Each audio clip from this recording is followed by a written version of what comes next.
호세아 10장 호세아 10장 1절부터 8절까지 교독하겠습니다. 이스라엘은 열매 없는 무성한 포도나무라. 그 열매가 많을수록 제단을 많게 하며 그 땅이 아름다울수록 주상을 아름답게 하도다. 저희가 마음을 것이 이제 죄를 받으시다. 하나님이 그 제자를 주셔서 비추시며 그 주상을 거두시니라. 저희가 이제 이르기를 우리가 여호와를 두려워 아니하므로 우리에게 왕이 없거니와 왕이 우리를 위하여 무엇을 하리요 하리로다. 저희가 어떤 말을 내려 거짓 행세를 받아요. 언약을 세우니 그 제자는 안장에 거는 독한 지식이라. 사마리아 거민이 벳 아웬의 송아지를 인하여 두려워할 것이라. 그 백성이 슬퍼하며 그것을 기뻐하던 제사장들도 슬퍼하리니 이는 그 영광이 떠나감이며 그 송아지는 아수로 가다가 이스라엘의 드리니 에브라임을 수치를 받으시고 이스라엘 자기들에게 부끄러워하여 도시며 사마리아 왕은 물 위의 거품같이 멸망할 것이며 이스라엘 자기들에게 아멘을 생각하는 그때에 저희가 산더러 우리를 하리라 하시오. 작은 산더러 우리 위에 묻어주라. 아멘. 하나님이 이스라엘을 향해서 계속해서 심판하실 것이다 라는 말씀을 거듭거듭 반복하고 있습니다. 원래 애굽에서 그들을 불러내어 가나안 땅으로 출발할 그때에는 이스라엘 백성들도 기쁨에 충만해 있었고 하나님도 어린 양의 보혈의 피로 씻은 그들이 한없이 아름답고 귀하게 보였죠. 그런데 하루 이틀 시간이 지나면서 점점 주님의 은혜, 어린 양의 보혈의 피로 씻음 받았다라는 그 사실은 망각한 채 먹고 사는 일, 육신의 문제, 땅에 머물러 있는 그 상황만을 점점 염두에 두는 그런 삶으로 바뀌고 말았습니다. 오늘 1절 말씀에 보면 이스라엘은 열매 맺는 무성한 포도나무라. 그 열매가 많을수록 제단을 많게 하며 그 땅이 아름다울수록 주상을 아름답게 하도다. 이렇게 말씀합니다. 주님이 은혜를 주시고 열매를 풍성하게 하셨으면 그것이 어디에서 온 은혜인지를 확인해야 되는데 그 풍성함을 오히려 자기 욕망을 위해서 투자하고 활용하는 모습. 그래서 주님이 주신 은혜를 가지고 제단을 더 많이 짓고 우상 섬기는 일에 투자하는 그런 모습을 주님이 고발하고 있습니다. 사람들은 뭔가가 모자라서 결핍이 있기 때문에 죄를 짓는다라고 생각을 하는데 그건 사실과 다릅니다. 인간이 에덴 동산에 처음 살 때 그 환경은 결핍이 없었어요. 너무나 풍족했고 먹어도 끝이 없을 만큼 많은 것들이 거기에 주어져 있었습니다. 그럼에도 불구하고 인간들은 범죄를 했죠. 그래서 결핍 때문에 죄를 짓는다는 것은 사실과 다릅니다. 오늘 본문에서도 하나님이 무화과 포도나무를 풍성하게 하고 그 열매가 많게 할수록 점점 더 제단을 많이 하고 주상을 쌓고 이런 모습이 보였더라고 말씀하시는 걸로 봐서 모자라서 하나님 앞에 죄를 짓는 게 아니에요.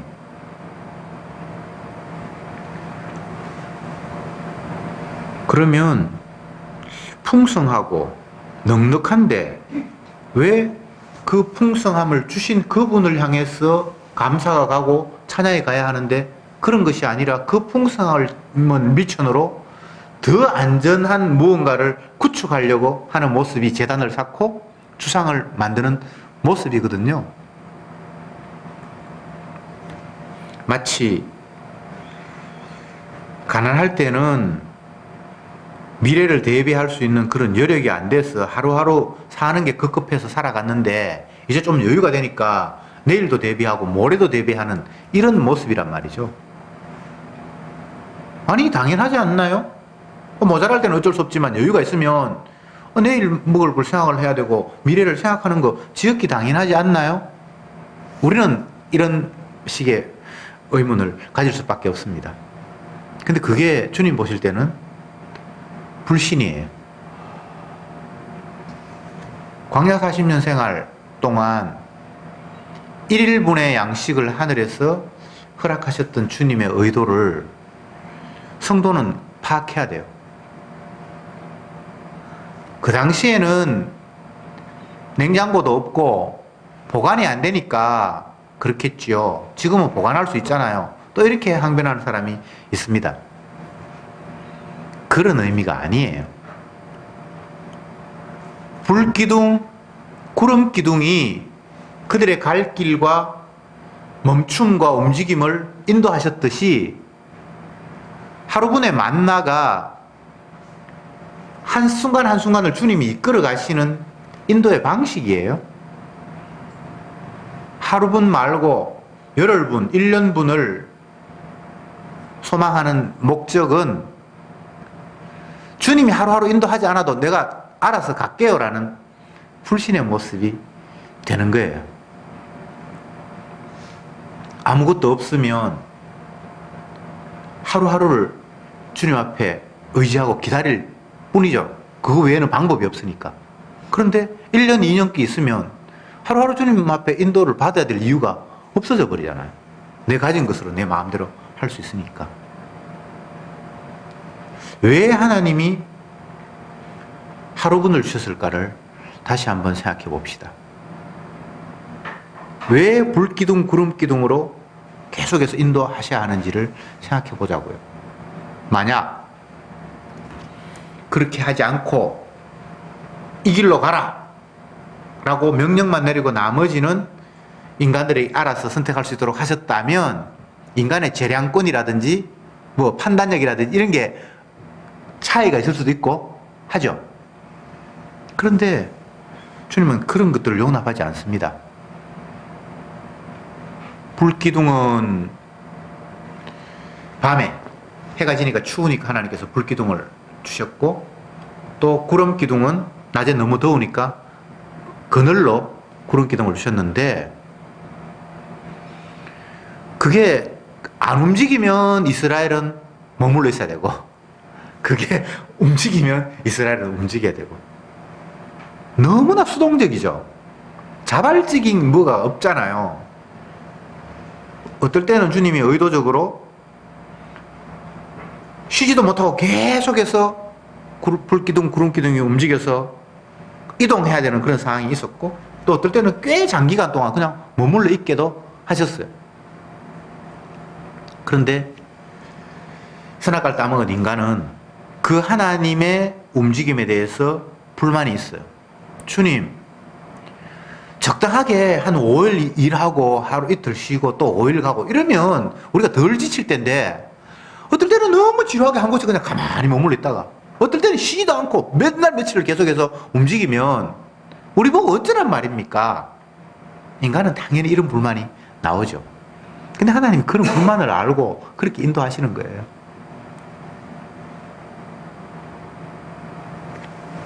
피조물이 불만을 갖는다는 것은 애초에 있을 수 없는 일이에요.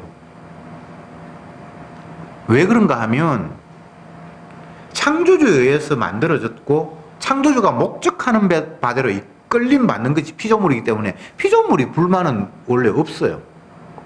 있으면 안 돼요. 그런데 선악과를 따먹고 난 이후부터 불만을 갖기 시작을 해요. 왜냐하면 어설픈 신이 됐기 때문에. 진짜 신은 아니고, 진짜 신은 창조주가 따로 계시는데 선악과를 따먹고 난 이후 우리가 어설픈 신이 됐어요.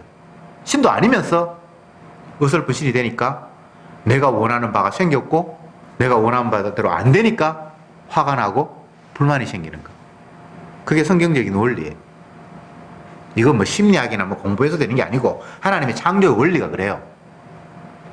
원래 피조물은 불만이나 뭐 이런 게 욕망이나 이런 게 없어요.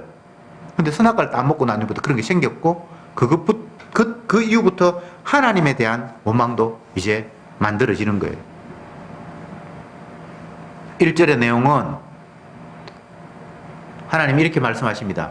내가 너희에게 풍성하게 은혜를 주었는데 그렇게 되면 주신 분을 바라보면서 고맙습니다 라고 해야 되는데 그런 마음은 없고 그 풍성한 재료를 가지고 네 목적을 위해서 이제 사용했지. 주상도 만들고 우산단도 만들고 그렇게 했지. 이렇게 주님께서 시비를 걸고 나선단 말이죠. 이게 모든 인간들의 모습이에요.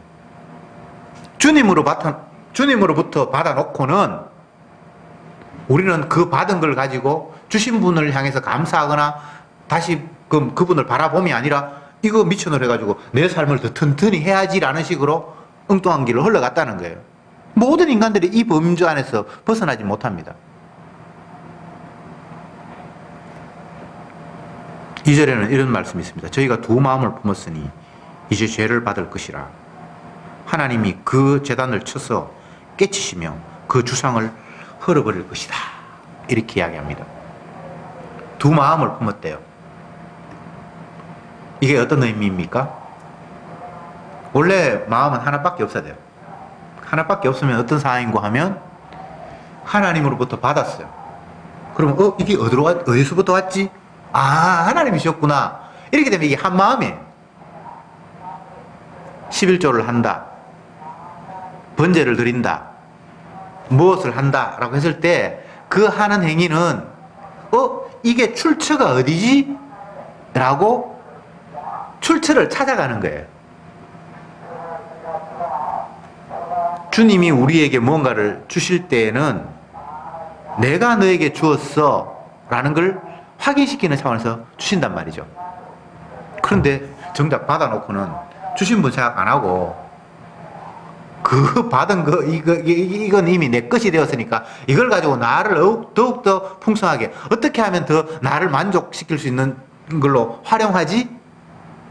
라는 식의 생각을 가졌는데 그게 주님이 보실 때는 우상을 섬기는 것이고 주상을 만드는 것이고 너그 멋대로 하나님이 원하지 않는 단을 쌓는 것이다 라고 주님께서 말씀을 하셨단 말이죠. 그러니까 주님이 원래 두 개가 되면 안 되고 하나가 돼야 되는데 두 개가 됐으니까 내가 하나 부술게 라는 식으로 내가 제단을 쳐서 깨트리며 그 주상을 헐 것이다 이렇게 말씀하시는 거예요. 이게 다 주상 뭡니까?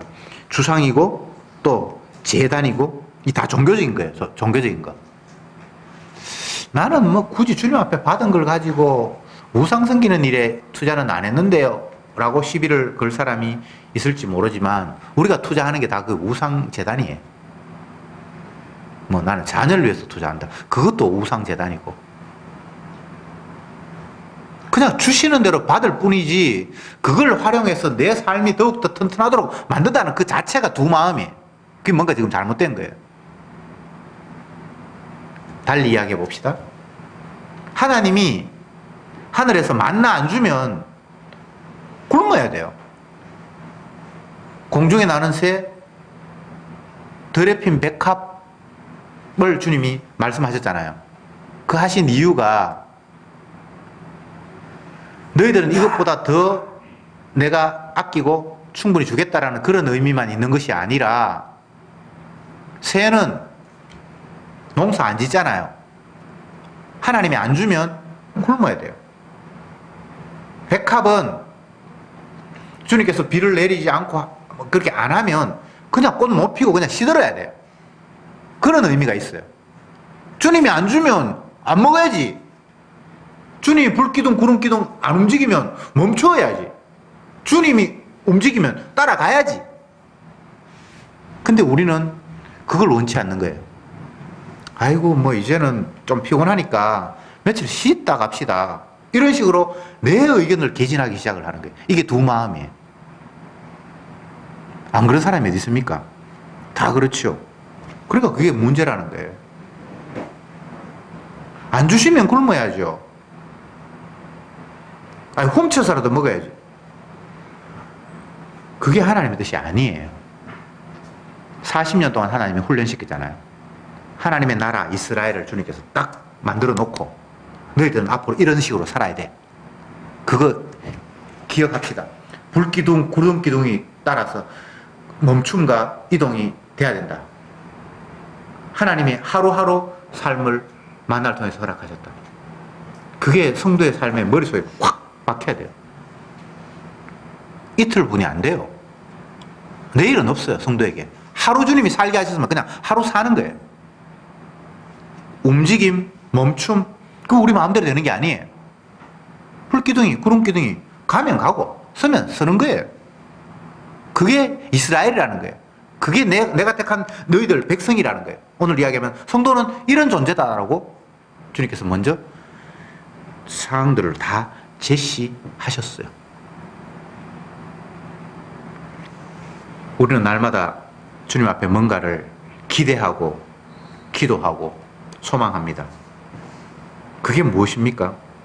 두 마음을 품어서 하나님이 알아서 하시겠지만 내 입장에서는 좀 든든하도록 걱정 안 하도록 좀 넉넉하고 풍족하게 해 주시옵소서.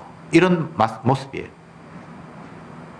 다시 광야로 이야기를 하면 하루분 말고 여유있게 좀 넉넉하게 주시고, 또 주님이 인도하시는 대로 그렇게 하지 말고 내 몸 컨디션 생각해서 좀 쉴 때는 쉬고 갈 때는 가고 그렇게 좀 인도해 달라는 거예요. 근데 하나님이 광야 생활에서 이스라엘 백성들 그런 식으로 인도하지 않았어요. 너희들의 체력을 고려해서 6일 일하고 하루 쉬도록 뭐 하고 불기둥이 그렇게 움직이고 그런 거 없어요. 어떨 때는 계속해서 움직였다가 어떨 때는 한참 머물렀다가.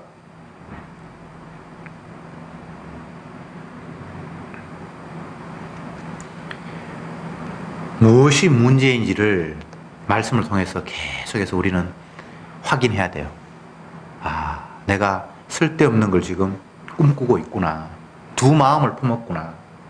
주님만 바라봐야 되는데 내가 또 다른 주머니를 차려고 생각하고 있구나. 주님이 인도하시는 대로 나는 끌려가야 되는데 나는 내가 원하는 쪽으로 한번 가보려고 지금 뭔가 계획을 세우고 있구나. 이게 두 마음이고 이 하나가 주님 앞에 의해서 부서져야 될 제거 대상이라는 말씀을 주님이 오늘도 하고 계시는구나. 주신 분만 바라보면 부서질 것도 없어요. 두 개가 아니라 하나밖에 없으니까. 그런데 그것 말고 다른 무엇 하나가 자꾸 삐져나오니까 주님이 그건 내가 제거할게 라고 말씀하신단 말이죠. 어리석은 부자가 친구에게 이렇게 이야기합니다. 내가 어느 나라에 가서 요즘 그 나라가 무언가 뜬다고 그러는데 내가 열심히 해서 벌어서 한평생 먹을 걸 이제 잔뜩 모아놓고 먹는 거 걱정 없이 죽을 때까지 걱정 없이 살 거야. 그래, 그 마음이 두 마음이잖아요. 주님이 안 주면 안 먹어야 되겠다라는 이런 생각을 가져야 되는데 마치 바벨탑을 샀듯이 주님이 물로 심판하면 심판 받으면 돼요. 그런데 내가 두 번 속을 줄 알아? 다음에 비 오면 높은 꼭대기 만들어서 그 위에 올라가서 내가 안 죽을 거야. 이게 죄악이에요. 공중에 나는 새, 드레핀 백합화는 주님의 먹이심으로 먹고 굶기심으로 굶는 존재예요. 인간 말고 다른 피조물들은 다 그렇게 살아가요. 사자가 들판에서 가장 강한 존재인데 늘 넉넉하게 먹는 게 아니에요. 먹이를 못 구해서 굶어 죽는 사자가 많아요. 주님께서 허락하신 거예요. 반대로 지극히 작은 그런 미생물도 주님께서 살리실 때까지 사는 거예요. 약하기 때문에 주위에 모두가 다 강하니까 못 살 것 같이 생각이 들지만 그렇지 않아요. 하나님의 창조 질서 속에서는. 그래서 인간들도 내가 염려함으로 키를 한 잔이나 더 할 수 있느냐, 내가 노력한다고 해서 하루의 생명을 연장할 수 있거나 반대로 어떻게 할 수 있는 존재가 아닌데, 우리는 그렇게 할 수 있다고 계속해서 착각하면서 살아가고 있는 거예요. 내가 뭔가 열심히 하면 내 삶이 달라질 것 같고, 내가 열심히 모아놓으면 혹시나 뭐 IMF가 터지든지 직장이 쫓겨나든지 해도 내 삶이 계속해서 지속될 수 있을 것 같은 그런 생각을 하는 거예요. 그런 게 아닌데 하나님은 이미 정해놓았어요. 날 때가 있고 죽을 때가 있고 울 때가 있고 웃을 때가 있다고 말씀하셨잖아요. 죽을 때가 있어요. 내가 죽을 때를 늦출 수 있는 게 아니에요. 병들 때가 있고 나을 때가 있고 웃을 때가 있고 울 때가 있고, 나는 웃는 것만 계속 해야지 울지는 않을 거야. 그건 내 생각이고, 주님은 자기 목적을 위해서 때로는 우리를 울리고 때로는 웃기고, 주님의 때란 말이죠. 그러면 주님의 때에 따라서 움직이면 움직이고 멈추면 멈춰야지 우리가 왜 그걸 자꾸 벗어나려고 합니까? 이게 오늘 성경에서 두 마음을 품었다는 거예요. 그래서 하나, 내가 제거할게. 늘 우리는 이 상태 속에 놓여 있습니다. 마귀가 맨 처음 인간을 유혹할 때 한 이야기를 들어보세요. 창세기 3장 1절에 나오죠. 아담아, 뱀이 아담에게 찾아가서 하나님이 이 동산에 있는 모든 것들을 다 따먹지 말라고 했니? 이렇게 물었어요. 뱀은 알고 있어요. 중앙에 있는 선악을 알게 하는 나무 그것만 따먹지 말고 나머지 다 허락됐다는 사실을 뱀이 알고 있어요. 그러면 그렇게 물으면 안 되잖아요. 모든 나무를 다 따먹지 말라고 했니? 라고 이렇게 물으면 안 되잖아요. 거기에 중요한 마귀의 시험거리가 담겨 있어요. 따지고 보면 안 먹어야 될 건 하나밖에 없잖아요. 먹을 수 있는 게 훨씬 더 많잖아요. 근데 묻기를 하나님이 다 먹지 말라고 했니? 라고 이렇게 이야기함으로 말미암아 초점을 흐리죠. 그래서 뭔가 불만이 있는 것처럼 그렇게 만들어지는 거예요. 사실은 수많은 가운데 하나 그거 따먹지 말라 그랬는데, 그럼 뭐 다른 거 따먹어도 뭐 배고프거나 모자람이 없고 엄청나게 많은데, 그 수많은 것 가운데 하나가 저거는 먹지 말라 그랬는데, 근데 주님께서 그 모든 거 다 먹지 말라 그랬니라고 이렇게 말함으로 말미암아 이 아담의 마음을 흔드는 거예요. 지금도 마찬가지입니다. 주님이 우리에게 주신 게 엄청나게 많아요. 그런데 그 맹걸 자꾸 우리는 요구하고 있어요.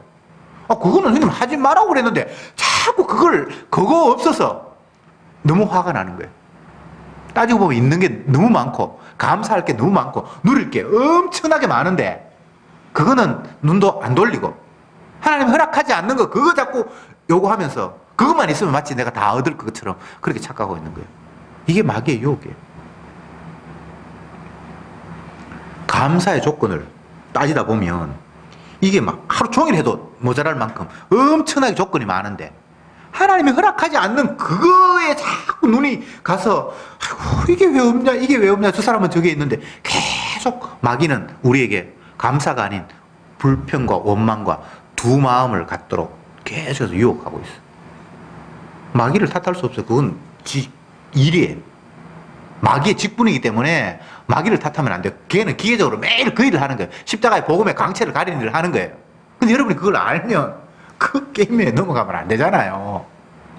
동산에 있는 수많은 나무가 있는데 하나 그거 따먹지 말라 그랬는데 마귀가 다 따먹지 말라고 했니? 라고 이렇게 얘기를 한다 이 말이죠.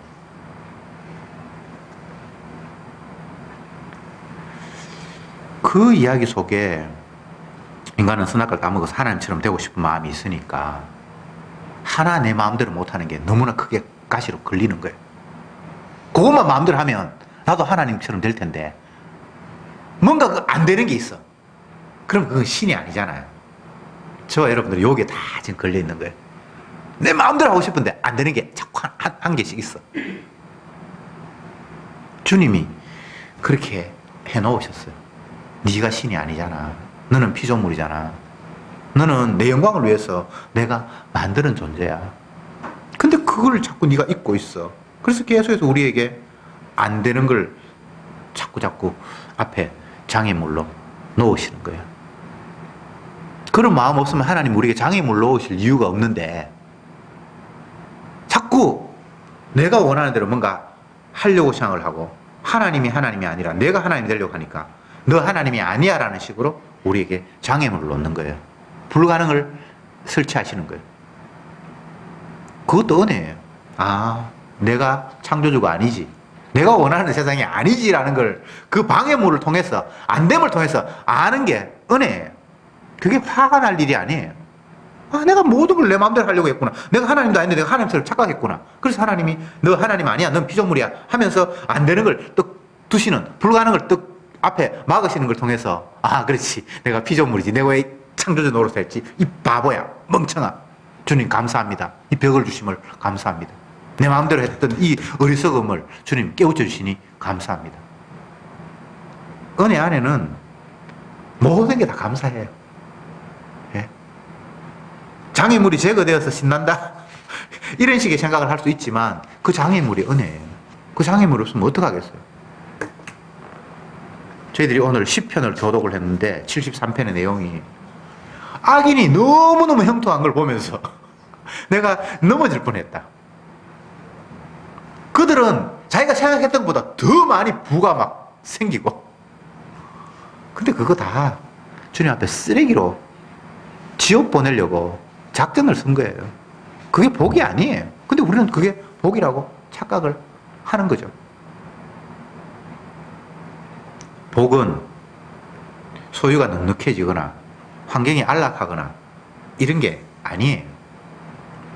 우리는 여기 이 에덴 동산에서 추방된 세계 속에 살고 있기 때문에 항상 불편하고 여러 가지로 문제투성이에요.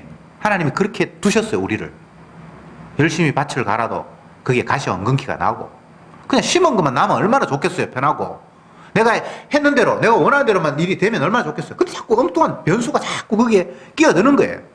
그게 주님께서 하신 일이에요. 왜? 네가 죄인이라는 사실을 알아야 된다고. 너는 하나님이 아닌데 네가 하나님처럼 되려고 했고 그래서 네가 원하는 대로 뭔가를 이루려고 하고 그러니까 그게 얼마나 완악한 죄인가를 알게 하기 위해서 하나님은 계속해서 이 땅에 우리에게 문제거리를 만드세요. 문제없는 세상에 살았으면 좋겠다. 요즘 뭐 한나라당 사람들이 문재인 욕하면서 문제없는 세상에 살았으면 좋겠다. 그 사람 때문에 문제라는 거예요.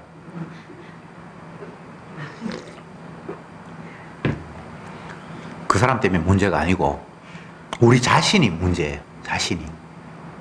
나는 피조물인데 창조주 노릇을 하려고 하는 이게 문제예요. 누가 문제가 아니에요. 문재인이 문재인도 문제겠지만 내가 문제예요. 내가. 다른 사람이 문제가 아니라 아들이 문제고 남편이 문제고 아내가 문제가 아니라 내가 문제예요. 내가 문제예요. 5절 말씀을 봅시다. 사마리아 거민이 베다웬의 송아지를 인하여 두려워할 것이라. 그 백성이 슬퍼하며 그것을 기뻐하던 제사장도 슬퍼하리니 이는 그 영광이 떠나감이며. 이게 사마리아 거민들, 이스라엘 사람들 이야기합니다. 북쪽 이스라엘. 이 사마리아 거민들이 베다웬의 송아지를 인하여 두려워할 것이다.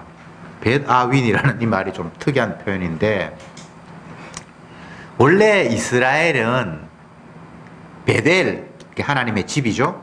야곱이 형의 그 어떤 살해 위협을 느끼고 외갓집으로 이제 피신을 갈 때에 하늘에서 여호와 하나님이 너와 함께 하겠다고 하면 사다리가 내려오고 뭐 이렇게 해서 그곳을 더 단을 쌓고 내가 하나님을 보았다. 그래서 그것이 이 지역 이름을 베델이다 이렇게 짓고 했는데 그 베델이라는 말은 하나님의 집 이런 뜻이고 근데 여기는 벳아윈이라고 되어 있죠. 그죠?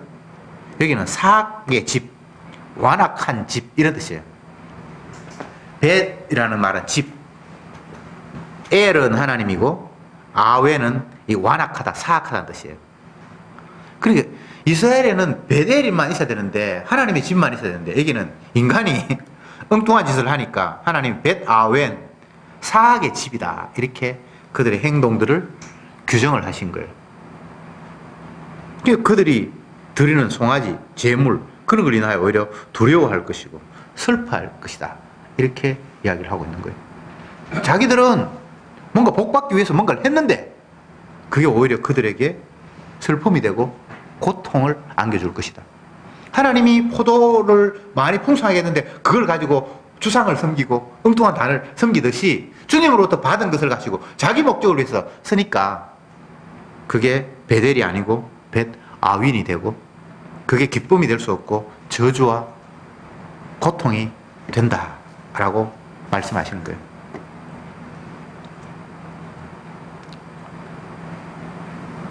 그 갯벌에 조개 주우러 이제 가는데 갯벌이 어떨 땐 되게 깊으면 사람이 점점 더 무게에 의해서 빠져 들어가는 데도 있어요.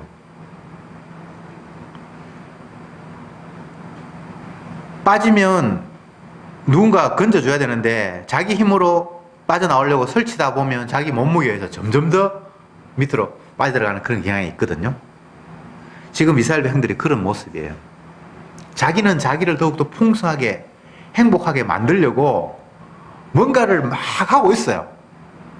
근데 그 일이 점점 더 자기를 멸망으로 지옥으로 빠뜨리는 거예요. 그냥 하나님 주신 것을 받으면서 감사하면서 주신 그분 앞에 영광을 돌리면 되는데 이걸 미천으로 삼아 더 풍성하게 돼야지라고 내가 뭔가를 막 하고 있는데 이게 바로 벳아윈 하나님의 집이 아니라 사악의 집이고 이것이 점점 더 자기를 멸망의 구렁텅이로 빠뜨리는 거예요. 그냥 가만히 있으면 될 텐데 설쳐서 더 문제를 만드는 거예요. 지금 인간의 행동들이 그런 모습이라는 거예요. 이스라엘이 뭔가를 열심히 하는데 그것이 점점 더 하나님을 떠나고 우상으로 합치는 그런 행동임을 네가 지금 모르느냐라고 주님께서 말씀하고 있는 거예요. 출애굽 이야기를 다시 해봅시다. 하나님이 이스라엘을 자기가 원하는 나라로 만들어서 모세를 세워서 애굽을 탈출하고 광야를 거치고 가나안 땅으로 가는데 그 지도자 모세에게 주님께서 하신 말씀이 이스라엘 백성들에게 말해라. 너희는 가만히 서서 여호와가 너희를 위해서 하시는 일을 보라. 이렇게 얘기하라고 했어요. 홍해 갈라지는 거 이스라엘 백성들이 기도해서 갈라졌습니까? 그들이 뭐 외쳐서 갈라졌습니까? 물을 퍼내서 갈라졌습니까? 그들은 죽을 수밖에 없는 상황이었어요. 애굽 병사들이 말을 타고 창을 들고 칼을 들고 이스라엘 백성들을 죽이려고 막 달려오는데 처음에는 조금 도망을 갔죠. 근데 가다 보니까 앞에 홍해가 놓여 있으니까 더 이상 인간이 할 수 있는 방법은 아무것도 없는 거예요. 그럴 때 주님께서 하시는 말씀이 너희는 가만히 서서 여호와가 너희를 위해서 하시는 일을 보라. 이렇게 말씀하셨어요. 이런 일이 주님께서 우리를 이끌어 가시는 방법이에요. 나는 도대체 이 상황에서 어떻게 할 수가 없어요. 그 전까지는 막 살려고 막 발부둥 치고 하는데 주님이 네 힘으로 못 산다는 걸 보여주기 위해서 아예 그런 구석으로 코너로 딱 몰아세워버려요. 그럼 죽는다고 아우성을 치죠. 사실은 죽어도 상관이 없어요. 근데 죽을 환경이 돼서 죽는 게 아니에요. 하나님이 또 길을 내시면 또 사는 거예요. 하루하루 만나를 내리는 것이 그런 모습이에요. 광야에서 아무것도 없는데 물도 없고 아무것도 없는데 그 다음날 만나 안 내리면 그냥 끝이에요. 그런데 막다른 골목에서 또 하루 살리는 거예요. 그런 게 홍해 갈라지는 거예요. 그것이 이스라엘 백성들아 너희는 가만히 서서 여호와가 너희를 위해서 일하시는 걸 봐라. 성도는 이렇게 살아가는 사람. 내일도 없고 미래도 없고 내 힘으로 할 수 있는 것도 없고 그냥 불가능의 연속이에요. 헌금을 해도 안 되고 기도를 해도 안 되고 제사를 드려도 안 되고 무엇을 해도 우리에게는 불가능성. 하라 그렇게 썼잖아요. 하라고 하신 이유가 그거 해도 안 되고 할 수도 없다라는 사실을 확인시켜 주는 거예요. 그런데 사람들은 그런 식으로 받아들이지 않죠. 할 수 있다고 생각하죠. 그래서 뭐 이웃을 사랑하라 그러고 뭐 주님 앞에 충성하라 그러고 때를 넣든지 뭐든 전도하라 그러고 그렇게 열심히 해야 된다는 거예요. 아, 그런 의미가 아니라고. 아니 그렇게 했잖아. 그래 좋다. 그러면 네 오른손이 범죄하든 잘라버리라. 그건 왜 실천 안 하니? 그러면 그때 입을 쑥 닫아. 성경 말씀에 하라 그렇게 해야 되면 네 손이 범죄하면 잘라버리고 눈이 범죄하면 뽑아라 그러는데 그거는 실천하려고 생각을 안 하는 거예요. 그거는 속 빼버리고 나머지 하여튼 10분의 1을 하라 그러면 그런 거는 할 수 있다고 생각하면서 그걸 한다는 거예요. 똑같은 경중의 말씀이에요. 무게가 어떤 한계가 무게가 더 있고 덜 한 게 아니잖아요. 네가 오른 눈이 범죄하면 뽑아버리라는 그 말씀이나 네가 10의 1에 드리라는 말씀이나 안식을 지키라는 말씀이나 아니면 이웃에게 사랑하라는 말씀이나 다 무게가 똑같은 말씀이에요. 근데 어떤 건 하려고 그러고 어떤 건 아예 관심도 안 가지고 그러면 그게 반칙이잖아요. 그렇지 않습니까? 저는 이때까지 성경도 보고 교회 다니고 하면서 수많은 설교를 들어봤는데 네 오른눈이 범죄하거든 뽑아버리라고 막 강력하게 설교하는 목사를 한 명도 내가 못 봤어. 이웃 사랑하라 그러고 이런 소리는 내가 엄청나게 들어봤는데 네 오른손이 범죄하면 잘라버려. 오늘 팔 잘라! 이렇게 설교하는 사람은 난 한 사람도 못 봤어요. 문제 있죠? 전혀 성경 말씀을 이해하지 못하고 지가 좋은 거 그냥 뽑아가지고 하려고 하는 그게 딱 드러나잖아요. 성경 말씀 우리가 지킬 수가 없어요. 눈 뽑으라 그래가지고 뽑았다고 해도 그게 지킨 게 아니에요. 우리가 안 된다는 사실, 너희들은 내가 원하는 것과 정반대로 지금 행동하고 있다는 사실을 콕콕 찌르는 말씀이 하나님의 말씀이에요. 그러니까 성도는 말씀 보면서 아, 이게 내 모습이네. 근데 그렇게 안 받아들여주고 오늘 저 집사님이 설교 들었으면 좋겠는데 오늘 교회 빠졌네. 우리 남편이 들어야 될 이야기인데 이러고 있어요. 참 미칠 일이죠. 미치고 폴짝 뛰고 환장할 일이니까. 모두가 다 그게 해당되는 말인데 우리를 향해서 주님께서 하시는 말씀인데 자꾸 남한테 자꾸 적용을 시키는 거예요. 8절을 제가 보겠습니다. 이스라엘의 죄된 아윈의 산당은 파괴되어 가시와 찔레가 그 단 위에 날 것이니 그때 저희가 산들어 우리를 가리우라 할 것이요 작은 산들어 우리 위에 무너지리라 하리라. 엉뚱한 짓 하고 아웬 베델이 아니라 벳 아웬 사악한 집 하나님 앞에 섬겨야 되는데 그것이 아니라 자기 목적을 향했던 그것들이 결국은 박살이 날 텐데 하늘부터 심판받을 때 그들은 바위야 산아 내 위에 무너져라 이런 소리를 할 것이다. 이것을 마가복음에도 인용했고 요한계시록에 나오는데 요한계시록은 더 선명하게 이야기를 했어요. 왜 바위야 산아 무너지라고 이야기하는가 하면 하나님이 진노하시는 얼굴이 너무 두려워서 내가 못 보겠다. 그러니까 빨리 바위야 나를 막 무너뜨려서 그 하나님의 진노의 얼굴을 안 보게 해달라는 이야기가 이 이야기예요. 주님이 얼마나 화를 내서 우리를 향해서 심판을 하시느냐라는 사실을 표현해 주는 거예요.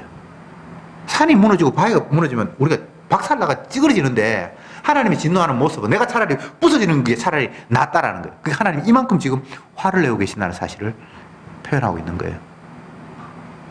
영원히 참으시는 분은 아닙니다. 참다가 저렇게 심판하실 때 이렇게 심판하시는 무서운 하나님이라는 사실을 선지자가 우리에게 일러주고 있는 거예요. 하나님을 만만하게 생각하면 안 됩니다. 오늘까지 이렇게 참아주셨으니까 계속 참을 것이라고 그렇게 생각하면 안 됩니다.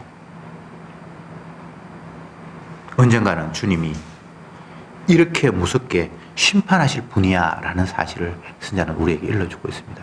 주님 두려워할 줄 알면서 살아야죠. 나는 세상에 돈보다 무서운 게 없더라. 그 사람들은 계속해서 돈 무서워하겠죠. 그러나 성도는 여호와 하나님이 두려운 분이에요. 그분은 말씀하셨는데 그 말씀대로 실행하시는 분이 괜히 겁주려고 우리 겁박하려고 그렇게 과장해서 말씀하시는 분이 아니에요. 진짜 주님이 마지막 심판할 때는 그 분노의 모습이 너무나 두려워서 차라리 바위야 나를 무너뜨려서 내가 그 분노를 안 봤으면 좋겠다라고 할 만큼 무서운 분이 여호와 하나님이시오.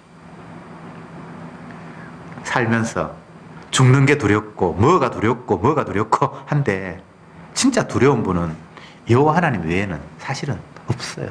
나머지는 다 피조물이에요. 그분에 의해서 운행되고 있을 뿐이에요. 그 창조주 하나님을 알아야지 피조물을 가지고 자꾸 뭔가를 저울질하고 그것이 나에게 뭔가 해줄 것처럼 그렇게 착각을 하는데 그것은 임시적으로 그냥 있는 거예요. 이 땅에 존재하는 수많은 것들은 창조주에 의해서 임시적으로 있는 거지 그거 계속해서 있어서 내가 어떻게 달라지거나 변하는 게 아니에요. 그래서 정말 성도가 두려워할 분은 여호와 하나님, 그분의 약속의 말씀을 두려움으로 따라야 되죠. 기도합시다.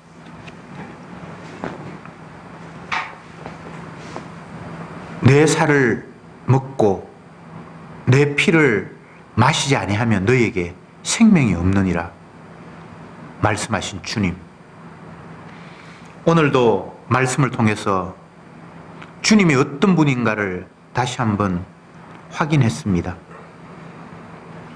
우리에게 모든 것들을 다 주시는 분입니다. 그런데 그 주시는 목적이 누가 주었는지, 누구 앞에 감사해야 할지를 알게 하시려고 우리에게 모든 것을 허락하여 주셨건만 우리는 주가 주신 것을 받아 챙기면서 주를 향해 감사하기보다는 내 삶을 더욱더 풍성하게 하기 위해서 주님 주신 것을 활용하는 그런 어리석은 죄인들입니다.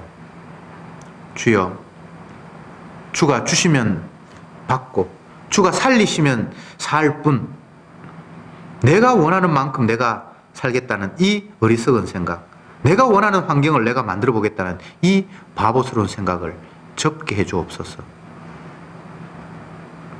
울 때가 있고 웃을 때가 있고 살 때가 있고 죽을 때가 있다고 말씀하신 주님, 우리는 사나 죽으나 주의 것으로 온전히 주님의 그 사랑을 온 만방에 전파하는 주님의 도구로 살아간다는 사실을 잊지 말게 해 주옵소서. 예수님의 이름으로 기도드리옵나이다.